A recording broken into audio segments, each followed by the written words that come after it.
Hello guys, तो एक और न्यू वीडियो में आप लोगों का स्वागत है। आज हम पढ़ने वाले हैं यूरिनरी इनकॉन्टिनेंस के बारे में। और ये बहुत ही ज़्यादा कॉमन प्रेजेंटिंग कंप्लेन होती है, बोथ फीमेल्स और मेल्स दोनों को ये इफेक्ट करती है। तो सबसे पहले इनकॉन्टिनेंस होता क्या है? दो टर्म्स होते हैं, इनकॉन्टिनेंस और डिटेंशन। इनकॉन्टिनेंस का मतलब होता है कि इनवॉलेंट्री लीकेज हो रही है यूरिन की, ठीक है, जैसे यहाँ लिखा हुआ है इनवॉलेंट्री लीकेज ऑफ यूरिन। और डिटेंशन का मतलब है कि यूरिन आना है पर वो आ नहीं पा रहा, ठीक है, तो डिटेंशन हो गई है यूरिन की, ठीक है, इन द ब्लैडर।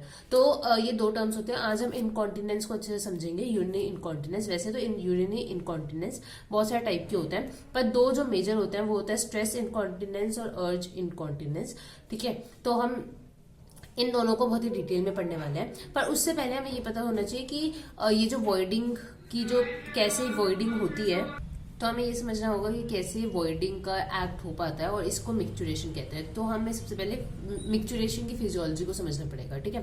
तो नॉर्मली जब हमारा ब्लैडर फुल नहीं है, ठीक है, ये नॉर्मल कंडीशन है, तो इसमें क्या होता है कि सिंपैथेटिक इनोवेशन आता है फ्रॉम थोरैकोलम्बर स्पाइनल कॉर्ड, ठीक है, उस रीजन से आता है। और वो क्या करता है, हमारे यूरिनरी ब्लैडर के मसल्स होते हैं, उनका नाम होता है डेट्रूसर मसल, ठीक है, जिसमें बीटा रिसेप्टर्स लगे होते हैं। तो ये जो सिंपैथेटिक इनोवेशन की वजह से जो ये डेट्रूसर मसल होता है वो रिलैक्स स्टेट में होता है, ठीक है, रिलैक्स स्टेज में है। तो इसका मतलब इसके अंदर यूरिन फिल होता रहेगा, लेकिन एट द सेम टाइम हमें लीकेज नहीं करवानी।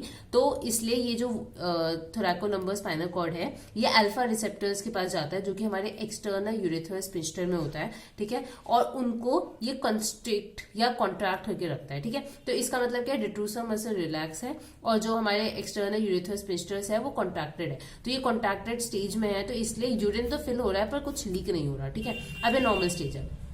धीरे धीरे यूरिन बहुत ज्यादा फिल हो गया और एक थ्रेशोल्ड होता है 150 ml। अगर 150 ml जितना यूरिनरी ब्लैडर में स्टोर हो जाता है, तो हमें फर्स्ट अर्ज आती है टू पास यूरिन, ठीक है। तो जब फर्स्ट अर्ज आती है तो उस टाइम हमारे पास दो चीज कर सकते हैं। या तो हमारे पास हम वॉशरूम जाए और वॉइड कर दे यूरिन, नहीं तो बहुत लोग क्या करते हैं, मतलब अभी अगर वॉशरूम नहीं है या जो भी, तो वो उसको रोक के रखेंगे, ठीक है। तो इसके दो मैकेनिज्म हो सकते हैं, ठीक है। अब यहाँ पे क्या हो रहा है, फुल हो गया ब्लैडर, तो ये जो सिग्नल है वो सैक्रल रीजन में जाएगा और स्पाइनल कॉर्ड, और वो ब्रेन की तरफ हम वॉलेंटरली यूरिन को रोक सकते हैं। तो वो ब्रेन पे सिग्नल जाएगा और ब्रेन, हम कॉन्शियसली सोच रहे हैं कि अभी इसे रोकना है, तो वो पोडेंटल नर्व को स्टिमुलेशन देगा, जिसकी वजह से जो वॉलेंट्री मसल्स है पेल्विक डायफ्राम की, ठीक है, वो कॉन्ट्रैक्ट हो जाएंगी, ठीक है। वॉलेंट्री मसल्स और पेल्विक डायफ्राम की जो मसल्स है वॉलेंट्री, जो हमारे कंट्रोल में है, उसको वो कॉन्ट्रैक्ट कर देगा पोडेंटल नर्व, ठीक है। तो इसकी वजह से हम वॉलेंट्रीली स्टॉप कर सकते हैं अपने यूरिनेशन को, और इस टाइम पे हमें कोई मिक्चुरेशन नहीं आएगा। पर सपोज कि या तो ब्लैडर में बहुत ज्यादा यूरिन हो गया, 150 ml से बहुत ज्यादा पार, 300 जो भी, और या तो हमें अभी यूरिन पास करना है, तो उस कंडीशन में क्या होगा कि फुल हो गया ब्लैडर, तो इसमें भी हम क्या करेंगे, सैक्रल स्पाइनल कॉर्ड पे जाएगा स्टिमुलेशन, जो कि पैरासिम्पैथेटिक स्टिमुलेशन ऑन कर देगा, जिसकी वजह से डेट्रूसर मसल कॉन्ट्रैक्ट हो जाएंगे, क्योंकि यहाँ पे बीटा रिसेप्टर्स लगे हैं, और हमारे जो एक्सटर्नल यूरेथ्रल स्फिंक्टर है वो रिलैक्स हो जाएंगे। अब ये इसके रिलैक्स होते ही ये जो स्फिंक्टर है खुल जाएगा, और ऊपर से भी हमारा जो डेट्रूसर मसल है वो भी कॉन्ट्रैक्ट कर रहा है, तो जितना भी यूरिन होगा वो मिक्चुरेट हो जाएगा, ठीक है। तो ये होता है नॉर्मल फिजियोलॉजी और मिक्चुरेशन। अब आप सोच सकते हो कि अगर किसी इंसान में इनवॉलेंट्री लीकेज हो रही है, मतलब वो रोक नहीं पा रहा यूरिन, ठीक है, इनवॉलेंट्री लीकेज की प्रॉब्लम है, तो उसको कहाँ प्रॉब्लम हो सकती है, ठीक है। या तो उसका डेट्रूसर मसल बहुत ज्यादा कॉन्ट्रैक्टेड स्टेज पे है, हमेशा ही कॉन्ट्रैक्टेड रहता है, या वो डेट्रूसर मसल की कोई भी ओवर एक्टिविटी है, तो वो एक रीजन हो सकता है ना। तो डेट्रूसर मसल में कोई दिक्कत है, पहला चीज। दूसरा चीज हो सकता है कि ये जो हमारा जो एक्सटर्नल यूरेथ्रल स्फिंक्टर है, जिसको हम वॉलेंट्री कंट्रोल कर सकते हैं, उस पर हमारा कंट्रोल चला जाए, या वो स्फिंक्टर हमेशा रिलैक्स स्टेज पे हो जाए, ठीक है, तो उसमें कोई दिक्कत आ सकती है। या थर्ड चीज हो सकती है, ये जो हमारा पेल्विक डायफ्राम है, जो वॉलेंट्री कंट्रोल कर रहा था हमारे मिक्चुरेशन के एक्ट को, उसमें कोई दिक्कत आ जाए, तो ये पोडेंटल नर्व की कोई दिक्कत या कुछ भी इस पाथवे में कोई दिक्कत है, तब भी क्या होगा, इनवॉलेंट्री लीकेज होगा यूरिन का, ठीक है। तो इसलिए 3 पोटेंशियल एरियाज है ऑफ पैथोलॉजी जिसकी वजह से यूरिनरी इनकॉन्टिनेंस हो सकता है। ये तीनों मैंने बताया, पहला डेट्रूसर मसल में कोई दिक्कत है, या एक्सटर्नल यूरेथ्रल स्फिंक्टर्स में कोई दिक्कत है, या वॉलेंट्री जो मसल्स है पेल्विक डायफ्राम की, उन तीनों में उसमें कुछ दिक्कत है। तो इन दोनों में से कहीं पे भी दिक्कत है तो हमें इनकॉन्टिनेंस हो जाएगा, ठीक है। अब रिस्क फैक्टर्स क्या क्या है यूरिनरी इनकॉन्टिनेंस के, ठीक है। सबसे पहले एज, ठीक है, जितनी ज्यादा एज होती है उतना ज्यादा इनकॉन्टिनेंस, उतने ज्यादा हमारे मसल्स की टोन चली जाती है। अब वॉलेंट्री मसल्स की टोन जा रही है तो हमेशा ऑब्वियसली हम ये वाला मैकेनिज्म खराब हो रहा है तो ऑब्वियसली उसमें इनकॉन्टिनेंस दिखेगा, ठीक है। इसके अलावा पैरिटी, ये हम फीमेल्स की बात करें, जितनी ज्यादा पैरिटी होती है, पैरिटी मतलब जितना ज्यादा वो चाइल्ड उसने बियर किया होता है उसकी वजह से पेल्विक डायफ्राम, उतनी ज्यादा उसकी मसल्स की लैक्सिटी खत्म हो सकती है, ठीक है, ड्यूरिंग लेबर के टाइम, आपको पता ही होगा। तो इसलिए जितनी ज्यादा पैरिटी है उतना ज्यादा रिस्क है। जितनी ज्यादा ओबेसिटी है उसमें भी है, डायबिटीज तो हर चीज का रिस्क फैक्टर है। इसके अलावा यूटीआई, क्रॉनिक कफ है, तो क्रॉनिक कफ की वजह से क्या होता है, इंटर एब्डोमिनल प्रेशर हमेशा इंक्रीज रहता है, तो उसकी वजह से भी हो सकता है। सीओपीडीज में भी क्रॉनिक कफ है, स्मोकिंग है, या प्रीवियस कोई पेल्विक इंजरी है जिसमें कोई नर्व का डैमेज हो गया है, या कोई भी पेल्विक इंजरी जिसमें हमने मसल्स या कहीं कुछ भी छेड़छाड़ की है तो उसमें हो सकता है। इसके अलावा मेडिकेशंस, जैसे कि यहाँ पे हमने देखा कि यहाँ पे अल्फा और बीटा रिसेप्टर्स लगे हुए हैं, तो ये जो न्यूरोट्रांसमीटर्स निकालते हैं, तो कोलिनर्जिक जो न्यूरोट्रांसमीटर्स होता है, तो अगर उसकी जगह हम एंटी कोलिनर्जिक जो भी बोलते हैं, ठीक है, तो वो अगर न्यूरोट्रांसमीटर्स वैसे वाले मेडिकेशंस हम दे रहे हैं तो उसके बाद भी यूरिनरी इनकॉन्टिनेंस होने के चांसेस हो सकते हैं, ठीक है। अब हम यूरिनरी इनकॉन्टिनेंस 3 टाइप के होते हैं मेजर, स्ट्रेस इनकॉन्टिनेंस, अर्ज इनकॉन्टिनेंस और मिक्स्ड, ठीक है। अब इन तीनों को ही हम बहुत डिटेल में पढ़ेंगे। इसमें से जो ज्यादा कॉमन है वो है स्ट्रेस इनकॉन्टिनेंस, मतलब तीनों ही हम पढ़ने वाले हैं। देखो स्ट्रेस इनकॉन्टिनेंस में क्या होगा कि हमारी बॉडी में स्ट्रेस बढ़ गया। अब स्ट्रेस कैसा, प्रेशर, ठीक है, तो इंट्रा एब्डोमिनल प्रेशर बढ़ने की वजह से अगर इनकॉन्टिनेंस हो रहा है तो that is stress incontinence. Urgency incontinence या अर्ज इनकॉन्टिनेंस में क्या होता है कि हमारा जो ब्लैडर, जो डेट्रूसर मसल है, उसकी ओवर एक्टिविटी बढ़ जाती है, तो अर्ज बार बार होती है, ठीक है।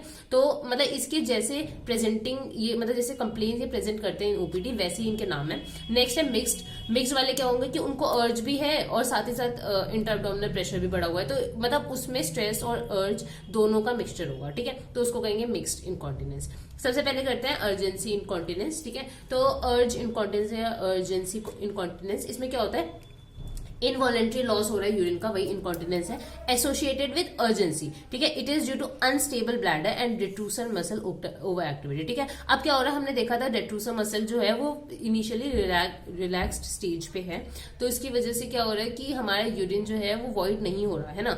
लेकिन अब क्या है, डेट्रूसर मसल की ओवर एक्टिविटी, इसका मतलब कि थोड़ा सा भी यूरिन अगर हमारे ब्लैडर में फिल हो रहा है तो ओवर एक्टिविटी की वजह से वो कॉन्ट्रैक्ट हो रहा है और हमारा यूरिन इनकॉन्टिनेंस वाली स्टेज पे आ रहा है, ठीक है। तो अब ये डेट्रूसर मसल की ओवर एक्टिविटी, इसको कहते हैं अर्ज इनकॉन्टिनेंस, ठीक है। अब ये डेट्रूसर मसल की ओवर एक्टिविटी क्यों हो सकती है, ठीक है, या तो कोई यूटीआई है, या तो कोई नर्व डैमेज है, जैसे हम देख रहा था कि इसको नर्व का सप्लाई हो रहा था, स्टिमुलेशन में कंट्रोल में होते हैं हमारे डेट्रूसर मसल, सारे स्पिंस्टर्स है ना।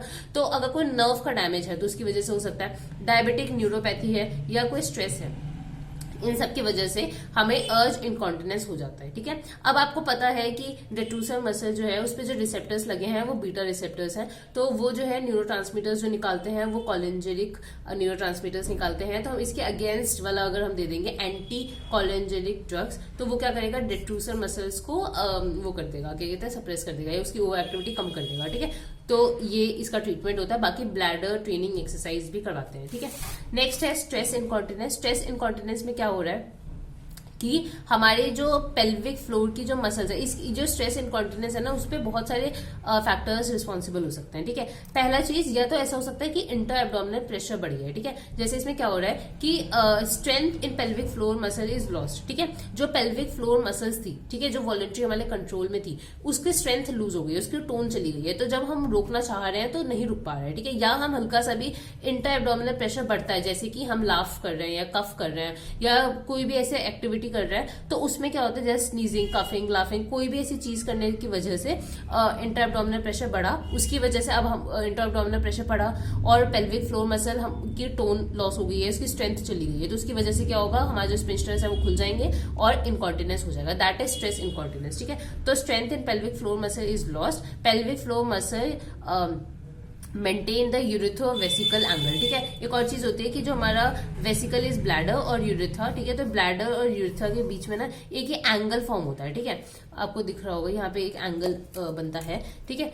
तो ये, और यहाँ पे मसल्स है हमारे पेल्विक फ्लोर मसल्स, ठीक है। तो ये पेल्विक फ्लोर मसल ये इतने लैक्स हो गए हैं, इतने इनकी स्ट्रेंथ चली गई है कि ये जो एंगल होता है ना वो भी लॉस्ट हो जाता है, ठीक है। और इस एंगल की वजह से वे एंगल मेंटेन नहीं हो पाते, इसकी वजह से ड्रिबलिंग होने लग जाती है यूरिन की, ठीक है। But due to weakening of pelvic floor muscle the angle of urethral vesical is lost and there is incontinence, this is known as hyper mobility of urethra. इसकी वजह से जब ये पेल्विक फ्लोर मसल्स है ये इनकी स्ट्रेंथ चली जाती है, तो इसकी वजह से जो यूरेथ्रा है उसकी हाइपर मोबिलिटी होने लग जाती है, ठीक है, ज्यादा मूव करने लग जाता है, इसकी वजह से इनकॉन्टिनेंस देखने को मिलता है, ठीक है। इसके अलावा कोई भी स्पिंस्टर का डिफेक्ट है, इंटरनल स्पिंस्टर डिफेक्ट्स है, उनकी वजह से हो सकता है, ठीक है। अब इसमें जो फीमेल्स है वो क्या बोलती है, ऐसा बोलते हैं कि कोई भी मैं स्नीज करती हूँ, कफ करती हूँ, लाफ करती हूँ, लाफिंग में, तो उस टाइम पे ड्रिबलिंग होती है यूरिन की, ठीक है। तो इससे आप समझ सकते हो कि उसको स्ट्रेस इनकॉन्टिनेंस है, ठीक है। अब इसका ट्रीटमेंट क्या होता है कि अब इसमें आप देख सकते हो कि पेल्विक फ्लोर मसल्स की स्ट्रेंथ चली गई है, ठीक है,